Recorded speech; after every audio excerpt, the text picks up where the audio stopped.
Forensic ballistics analyst Retha Grobler has told the Pretoria High Court that she worked on the ballistic exhibits in the Senzo Meyiwa murder case and also found that the bullet found at the crime scene matched the gun that the state says was recovered from accused number 3, Mnisi. Grobler is amongst the 4 peers that were asked to review the findings of the state's ballistics expert, Chris Mangena. 5 men are on trial for the 2014 murder of the soccer star.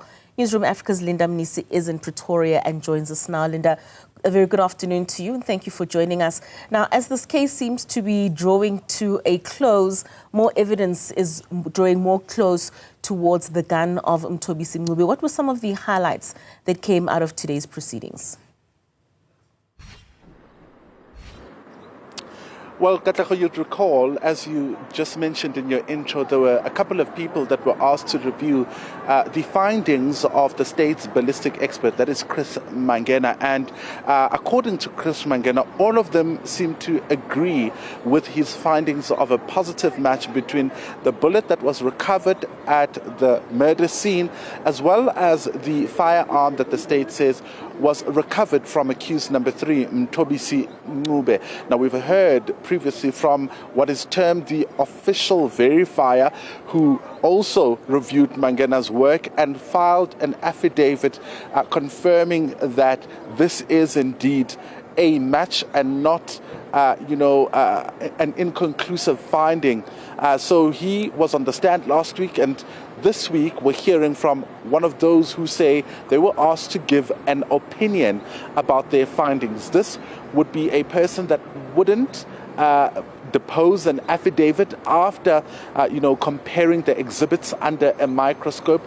And she says she also reached the same conclusion. Earlier she was asked how she was able to remember what the findings were, given that she did not depose a statement. She also did not write any notes. And she said after she conducted or compared these exhibits and made a finding, she communicated that finding to Chris Mangena, the ballistics expert, and then asked him which case this was for. And Chris Mangena informed him that this was for the Meyiwa case, and that is how she knows that in that particular case she made a positive match. But also, you recall, there's the aspect of the individual marks that are left by a firearm on a bullet during the firing process.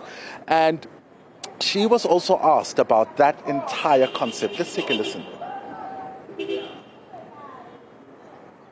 Can you use class characteristics to eliminate a different class of a firearm? That is correct, my lord. For example, let's say, for example, we will start with a specific bullet. We will count the grooves, because you cannot compare if an exhibit bullet, for example, has 6 grooves and the test bullet only has 5. It's not from the same firearm. The class characteristics differ, which would then immediately exclude that as a possibility. Are you able to eliminate a fired bullet from a revolver?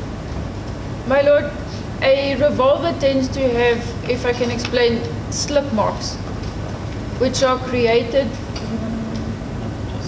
when, with a revolver, you have the cartridge in a cylinder, and there's a gap between, for example, the cylinder and the barrel. So essentially, Katla, she's explaining the concept that Mangena told the court, that no 2 firearms can leave the same markings on a bullet. And those markings are created by, those irregularities during the manufacturing process of the firearm. So it's almost like a fingerprint. There is no other firearm that could leave those kind of marks. But of course, her evidence is being tested during cross-examination, particularly when it looks at what was communicated to her. Right now, before we adjourn for the day, the lawyer for accused number 3 was asking her about whether or not she was asked to confirm or she was asked to give an opinion. And the defense is of the view, according to the lawyer for accused number 3, that she was essentially doing what Sireo, the official verifier, had already done. But also, she was asked earlier about whether or not she knew of Mangena's findings before she conducted her own test, because what she's been telling the court is that she did her work independently. So the question now becomes, did you know about Mangena's findings before you made your own findings? Let's take a listen. At the time Colonel Mangena gives you TB3 to TB10, did you know that he had already made a finding of an inclusion or a match? I knew he had made a finding. As to what the finding was, I wasn't aware of. After my confirmation, I said, this is my opinion, which then he informed me, and it was documented that it is the same.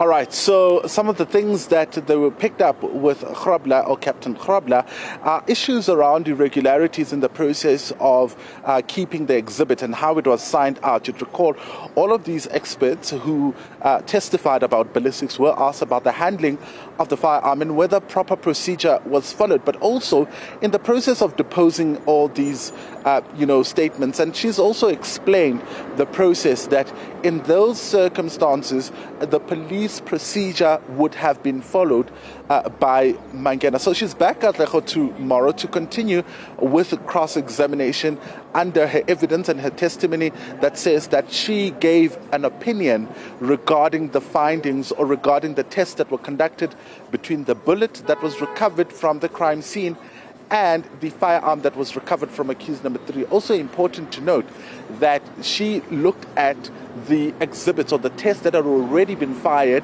by Christopher Mangena, not that she fired bullets for herself. She looked at the bullets that had already been fired by Chris Mangena. We know he fired around 8 bullets during the testing of this firearm. So the lawyer for accused number 3, the alleged gunman, will continue with his cross-examination on Thursday. Katleho.